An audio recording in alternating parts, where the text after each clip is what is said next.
पहला भाग जरूर देखें। आज का समाज पढ़ा लिखा समझदार तो है, लेकिन उसकी सोच पुरानी ही है। विधवा स्त्री को कोई अधिकार नहीं देता। समाज इतनी घटिया सोच रखता है, इसका अवनी को अंदाजा भी न था।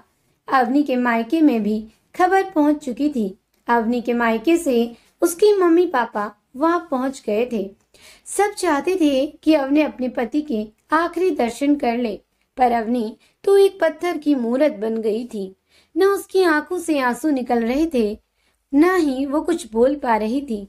अवनी अपने पति की मौत का सदमा बर्दाश्त नहीं कर पा रही थी। हमेशा चहकने और खुश रहने वाली अवनी बिल्कुल बेशुद्ध और बेजान सी हो गई थी। शादी का जोड़ा उतरते ही सफेद साड़ी, हाथों में मेहंदी भी नहीं उतरी थी कि अवनी के जीवन के सारे रंग उड़ गए थे। अवनी के माता पिता अवनी को अपने साथ घर वापस ले जाना चाहते थे, लेकिन अवनी के चाचा ने उन्हें 13वीं तक इंतजार करने के लिए कहा। पूरब के अंतिम संस्कार के बाद अवनी के माता पिता अपने घर लौट आए। अवनी एक जिंदा लाश बन चुकी थी। अवनी के माता पिता के जाने के बाद अवनी की सास ने अपने देवर से कहा, देवर जी, आपको क्या जरूरत थी अवनी को यहाँ रोकने की? अच्छा खासा उसके माता पिता उसे अपने साथ ले जा रहे थे। अगर आप उसे रुकने को ना कहते तो ये मुसीबत हमारे घर से आज ही चली गई होती, और ना जाने क्या क्या कांड करवाएगी हमारे घर में। महारानी, नाटक तो देखो इसके। कौन करेगा इसकी सेवा? आप? भाभी जी, छोटी बच्ची है बेचारी, उम्र ही क्या है उसकी। वो बेचारी तो खुद किस्मत की मारी है। इस तरह की बातें ना कीजिए। उसे आपके सहारे और आपके साथ की जरूरत है। अगर आप इस तरह की बातें करेंगी तो कौन उसे संभालेगा? वैसे भी डॉक्टर ने उसे स्ट्रेस ना लेने को कहा है। अगर आप इस तरह की बातें करेंगी तो उसकी तबीयत बिगड़ सकती है। भाभी, आपको समझना ही पड़ेगा कि जैसे आपने अपना बेटा खोया है, वैसे ही अवनी ने अपना पति खोया है। उस इंसान को खो दिया है जिसके लिए वो सब अपनों को छोड़कर आई थी। बस बस देवर जी, आप मुझे ज्ञान न दें। जिस पर बीतती है वही जानता है। ऐसा बोलते हुए शारदा देवी मुंह बनाते हुए वहां से चली जाती है। अपने भाई का मुंह देखते हुए चाचा जी भी शांत हो जाते हैं। अवनी की ननद सपना डॉक्टरी कर रही थी, इसलिए वो जानती थी कि अवनी जिस दौर से गुजर रही है उसमें उसे प्यार की सख्त जरूरत है। इसलिए सपना अवनी का ध्यान एक दोस्त की तरह रखने लगी। धीरे धीरे दवाई और सपना की प्यार भरी देखभाल से अवनी ठीक हो गई, लेकिन उसके प्रति उसकी सास के मन में भरी नफरत अभी भी वैसी ही थी। जैसे ही अवनी शारदा देवी के सामने आती, वो उसे कुछ न कुछ सुना ही देती। सपना का भाई महेश अवनी को पसंद करने लगा था, क्योंकि अवनी थी ही इतनी खूबसूरत। अवनी को भी यह एहसास था कि महेश उसे पसंद करता है, लेकिन अपने पति पूरब को खोने के बाद उसकी ऐसी कोई इच्छा नहीं थी। उसका मानना था कि पूरब की सुहागन न सही, पर उसकी विधवा बनकर अपनी पूरी जिंदगी गुजार दे। इसलिए वह सब जानते हुए भी अनजान बनकर रहती थी। सास को छोड़ परिवार के सभी सदस्य उसे बहुत प्यार करते थे, लेकिन शायद सारे दुख भगवान ने अवनी के लिए ही लिख दिए थे। एक दिन अवनी चक्कर खाकर गिर जाती है। डॉक्टर को चेकअप के लिए बुलाया जाता है तो पता चलता है कि अवनी प्रेग्नेंट है। यह सुनकर परिवार के सभी सदस्यों के पैरों तले जमीन खिसक जाती है। सास को तो जैसे उसे ताने देने का सर्टिफिकेट मिल जाता है। उनके ताने और बढ़ जाते हैं। वो सपना के पिता यानी अपने देवर से कहती है, बहुत तारीफ करते थे ना इसकी, अब देख लिया नतीजा। पति को मरे अभी 1 महीना भी नहीं हुआ और महारानी पेट से है। पता नहीं किसका पाप लेकर आई है यहाँ। सास की बात का विरोध करके अवनी का साथ देने वाले चाचा जी और ससुर जी अजीबोगरीब निगाह से अवनी की तरफ देख रहे थे। अवनी ने उम्मीद भरी निगाह से सपना और महेश की तरफ देखा, लेकिन उन दोनों ने भी अवनी से नजरें फेर ली।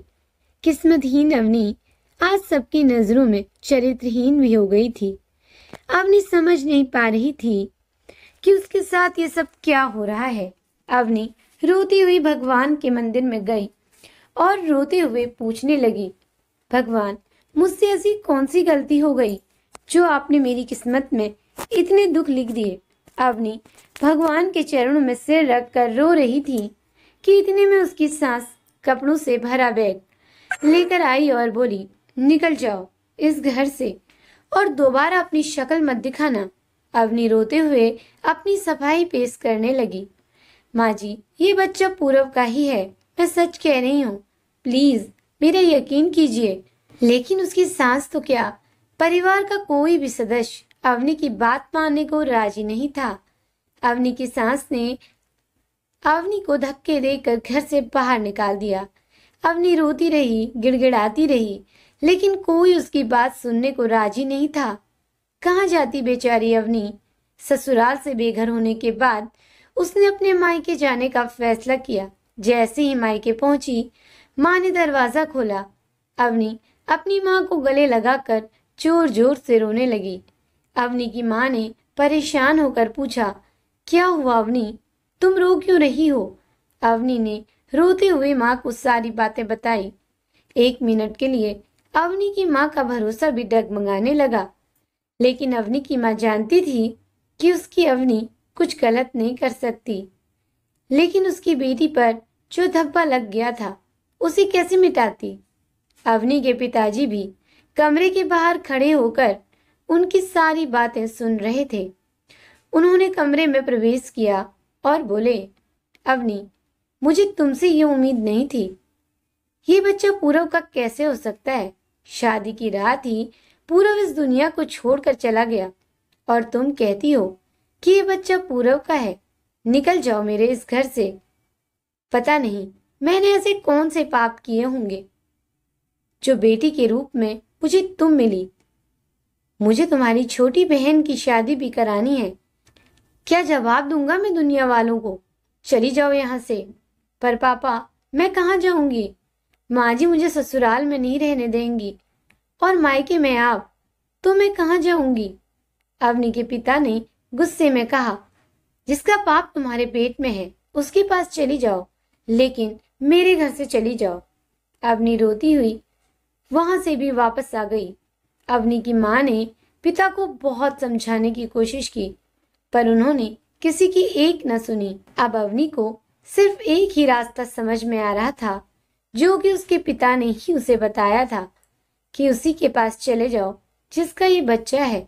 अवनी के मन में आत्महत्या करने का विचार आ गया। अपने आक्रोश से भरी हुई अवनी पहाड़ी की तरफ चलने लगी कि तभी सपना की नजर अवनी पर जाती है तो सपना अवनी का पीछा करने लगती है। जैसे ही अवनी पहाड़ से छलांग लगाने ही वाली होती है कि सपना उसका हाथ पकड़ लेती है और एक थप्पड़ मारकर उसे होश में आने को कहती है। ये क्या करने जा रही थी अवनी? तुम जानती हो आत्महत्या करना कितना बड़ा पाप है और तुम अपने साथ इस बच्चे को भी मार देना चाहती हो। इसमें इस बच्चे की क्या गलती है? अवनी रोते हुए कहने लगती है, अगर वो जिंदा रह के भी मैं तुम्हारी तरह पढ़ी लिखी नहीं कि अपने बच्चे को पाल सकूं, और फिर जब मेरे माँ बाप को मुझ पर भरोसा नहीं तो मैं जी के भी क्या करूं? मैं कौन सा अपने बच्चे को अच्छी जिंदगी दे सकती हूँ? बड़ा होकर सब उसे मेरी नाजायज औलाद कहेंगे और ये सब मैं नहीं सुन पाऊंगी। अपने बच्चे को अच्छा भविष्य नहीं दे सकती तो उसे जीवन देने का हक भी नहीं है मुझे। अवनी की हालत देखकर सपना को भी रोना आ जाता है। तब सपना उसे समझाते हुए कहती है, देखो अवनी, समझदारी इसी में है कि तुम उसके पास चली जाओ जो इसका पिता है। इससे तुम्हारे बच्चे को नाम भी मिल जाएगा और वो खुश भी रहेगा। अवनी फिर रोते हुए कहती है, हाँ वही तो कर रही थी मैं, फिर क्यों रोका तुमने मुझे? मैं कैसे समझाऊं तुम सबको कि ये बच्चा पूरब और मेरा है? इस पर सपना कहती है, ऐसा कैसे हो सकता है अवनी? देखो, मैंने तुम्हें अपना दोस्त माना था। तुम्हारे लिए मैंने कितनी बार माँ से झगड़ा किया। तुम भूल गई जब तुम्हारी तबीयत खराब थी तो मैंने तुम्हारी कितनी देखभाल की, लेकिन तुमने हमारे भरोसे को तोड़ दिया। तुमने माँ की बातों को सच्चा कर दिया अवनी। अवनी कहने लगी, सपना मैं कुछ नहीं भूली हूँ। कैसे भूल सकती हूँ तुम्हारा साथ? तुमने तो मुझे 2 बार जीवन दिया है। बस एक बार मेरी बातों पर भरोसा कर लो। वो शादी की रात की बात सपना को बताती है कि कैसे पूरब और मैं एक दूसरे के करीब आ गए थे। यह बात मैं भी नहीं जानती थी कि मैं पूरब के बच्चे की माँ बन जाऊंगी, लेकिन पूरब के अलावा मुझे किसी ने छुआ तक नहीं है। तुमने हमेशा मेरा साथ दिया है सपना, बस इस बार और मेरा भरोसा कर लो। सपना को अवनी की बातों में सच्चाई लगती है और वो अवनी का साथ देने को तैयार हो जाती है। सपना अवनी से कहती है, अब हमारे पास एक ही रास्ता है, सबको ये यकीन दिलाने का कि तुम्हारे पेट में जो बच्चा है वो उसी परिवार का है। देखना अवनी, अगर एक बार ये प्रूफ हो गया कि ये बच्चा पूरा भैया का है तो सब तुम्हें अपना लेंगे और इस बच्चे को भी। अवनी चौंकते हुए कहती है, पर हम उन्हें कैसे यकीन दिलाएंगे? सपना कहती है, तुम्हारे बच्चे का डीएनए टेस्ट करना पड़ेगा।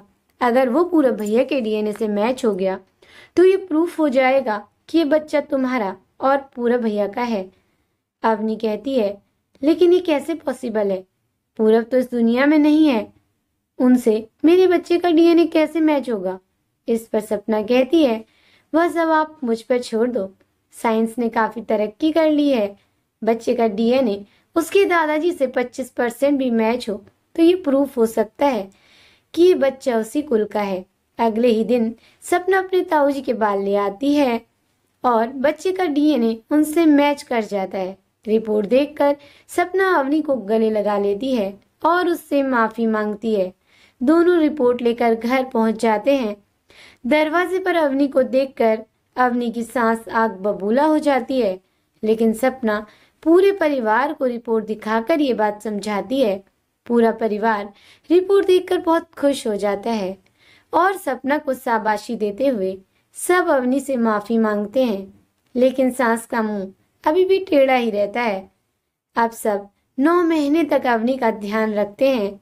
9 महीने बाद अवनी एक खूबसूरत से बेटे को जन्म देती है जो कि दिखने में बिल्कुल पूरब की तरह होता है। घर के सभी लोग बच्चे पर प्यार लुटा रहे होते हैं। सब यही कह रहे होते हैं कि देखो देखो, यह तो अपने पूरब की कार्बन कॉपी है। वही नाक, वही स्माइल, कितना प्यारा है। कहते हुए पूरब के पिता शारदा देवी को बच्चा दिखाते हैं। बच्चे में अपने पूरब की छवि देख शारदा देवी बच्चे को अपने हाथों में लेकर गले लगा लेती है। पूरा परिवार एक बार फिर नन्हे पूरब के आने की खुशी में झूम उठता है। अवनी को भी जीने का एक सहारा मिल जाता है। अवनी सपना को धन्यवाद देती है और मन ही मन ननद के रूप में उस जैसी दोस्त देने के लिए भगवान का धन्यवाद करती है। उम्मीद करती हूँ दोस्तों आपको आज की ये कहानी अच्छी लगी होगी। अगर कहानी अच्छी लगी हो तो प्लीज़ लाइक कीजिए, शेयर कीजिए और मेरे चैनल को सब्सक्राइब कीजिए। Thank you for watching.